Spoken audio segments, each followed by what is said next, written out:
Stem cell அப்படின்னா என்ன, அதுக்கு என்ன எபிலிட்டி இருக்கு அப்படிங்கிறத பார்த்தோம். இப்போ அதுல எத்தனை வகை இருக்கு, டைப்ஸ் ஆஃப் ஸ்டெம் செல்ஸ் பத்தி பார்க்கலாம். எம்பிரியோனிக் ஸ்டெம் செல் அப்படிங்கிறது ஒரு type. So can be extracted and cultured from early embryos. அதாவது கரு உருவாகுது பார்த்தீங்களா, அந்த கரு உருவாகிற அந்த ஆரம்ப கட்டத்தில் பார்த்தீங்கன்னா இந்த எம்பிரியோனிக் ஸ்டெம் செல்ஸ் அப்படிங்கிறது உருவாகுது. This cells are derived from the inner cell mass of blastocyst. So இது எங்கிருந்து டிரைவ் ஆகுது அப்படின்னு பார்த்தீங்கன்னா பிளாஸ்டோசிஸ்டுக்குள்ள இருக்கக்கூடிய செல்லை இன்னர் செல் அப்படின்னு சொல்லுவாங்க. அந்த பிளாஸ்டோசிஸ்ட சுத்தி வெளியே இருக்கக்கூடிய செல்லை அவுட்டர் செல் அப்படின்னு சொல்லுவாங்க. ஸோ இது பார்த்தீங்கன்னா இந்த எம்பிரியோனிக் ஸ்டெம் செல் அப்படிங்கிறது பிளாஸ்டோசிஸ்டோட இன்னர் செல்ல இருந்து உருவாகுது. ஃபர்ஸ்ட் நமக்கு பிளாஸ்டோசிஸ்ட் அப்படின்னா என்ன அப்படிங்கிறது நமக்கு தெரியணும். அதுக்கான ஒரு பிக்சர் நான் இப்போ உங்களுக்கு காட்டுறேன் பாருங்க. ஸோ இந்த மாதிரி இதுக்கு இன்னொரு பிக்சர் காமிச்சிடுறேன். ஸோ இந்த மாதிரி பார்த்தீங்கன்னா முதல்ல ஆரம்ப கட்டத்தில் ஒரு ஸ்பெம்மும் ஒரு எக்கும் மீட் ஆகி இந்த மாதிரி ஒரு ஃபெர்டிலைஸ்டு எக்கு ஒன்று பார்த்தீங்கன்னா ஃபார்ம் ஆகும். ஸோ எம்பிரியோனிக்கோட அந்த எம்பிரியோனிக் ஸ்டேஜ் தான் இப்போ நான் ஏர்லி ஸ்டேஜ்லேருந்து வரேன் உங்களுக்கு. ஸோ இப்போ பார்த்தீங்கன்னா இந்த மாதிரி ஃபெர்டிலைஸ்டு எக்கு ஒரு செல் 2 செல்லாக கன்வெர்ட் ஆகும், 2 செல் 4 செல்லாக கன்வெர்ட் ஆகும், 4 செல் 8 செல், அப்படியே கன்வெர்ட் ஆகிட்டே போயிட்டு இருக்கும். ஸோ செல் டிவிஷன் அப்படிங்கிறது பார்த்தீங்கன்னா தொடர்ந்து நடந்துகிட்டே இருக்கும். ஸோ இப்போ பார்த்தீங்கன்னா இப்படி உருவாகிறது தான் இந்த ஸ்டேஜ், ஒவ்வொரு ஸ்டேஜுமே. நெக்ஸ்ட் பிக்சர் போயிடலாம். ஸோ இப்படி பார்த்தீங்கன்னா ஃபெர்டிலைஸ்டு எக்லேருந்து 8 செல் எம்பிரியோனிக் அப்புறம் பார்த்தீங்கன்னா இந்த மாதிரி ஒரு ஃபார்மேஷன் கிடைக்கும். இதுதான் பிளாஸ்டோசிஸ்ட். இந்த ஸ்டேஜில் பார்த்தீங்கன்னா கிட்டத்தட்ட ஒரு 150லேருந்து ஒரு 200 செல்ஸ் ஃபார்ம் ஆயிருக்கும். அந்த ஸ்டேஜ் தான் பிளாஸ்டோசிஸ்ட் அப்படின்னு சொல்லக்கூடிய ஸ்டேஜ். ஸோ இந்த ஸ்டேஜில் வெளியே இருக்க செல்ஸ்லாம் பார்த்தீங்கன்னா அவுட்டர் செல்ஸ், உள்ள இருக்கக்கூடிய செல்ஸ்லேருந்து உருவாகக்கூடியது தான் இந்த ஸ்டெம் செல்ஸ். ஸோ இதுதான் பார்த்தீங்கன்னா மற்ற பார்ட்டாக கன்வெர்ட் ஆகும். ஸோ பிளட் செல்லாகவும் கார்டியாக் மசிலாகவும் நியூரல் செல்ஸாகவும் இங்கே ஒரு சில மட்டும்தான் கொடுத்துருக்காங்க.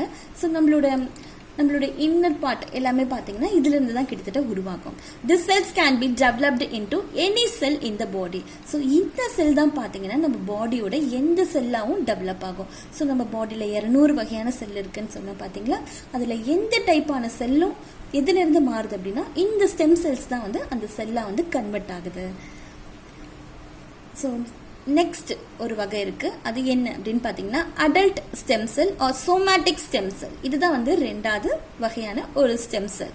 ஸோ இதை பற்றி பார்க்கலாம். இப்போ செகண்ட் டைப் பார்த்தீங்கன்னா இந்த அடல்ட் ஸ்டெம் செல் அல்லது சோமேட்டிக் ஸ்டெம் செல் அப்படின்னா என்ன அப்படின்னு பார்த்தீங்கன்னா are found in the neonatal and adults. So இது எங்கே இருக்கும் அப்படின்னு பார்த்தீங்கன்னா நியூ பார்ன் அதே மாதிரி adult.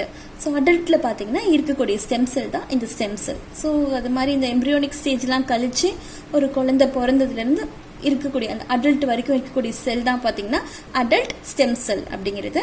They have the ability to divide and give rice to specific sell type. So இதுக்கு பார்த்தீங்கன்னா என்ன ஒரு எபிலிட்டி இருக்குன்னா இதுக்கு நல்லா டிவைட் பண்ண முடியும்.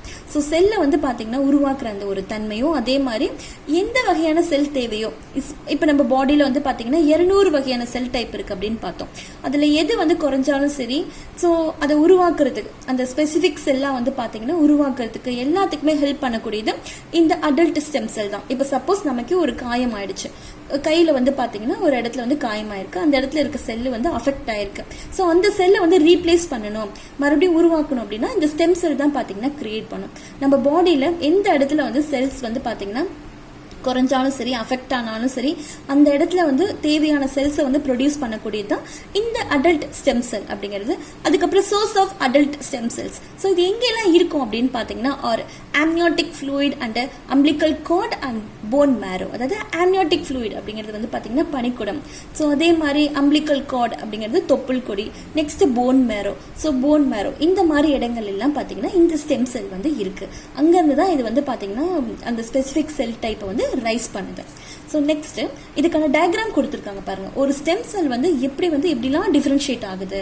ஸோ மசில் செல்லா, பிளட் செல்லா, நர்வ் செல்லா, கார்டியாக் செல்லா, லிவர் செல்லா, இன்டெஸ்டினல் செல்லா. ஸோ இந்த மாதிரி பார்த்தீங்கன்னா எப்படிலாம் டிஃபரன்ஷியேட் ஆகுது ஸ்டெம் செல்ஸ்ல இருந்து அப்படிங்கிறத இங்கே ஒரு டயக்ராம் போட்டிருக்காங்க.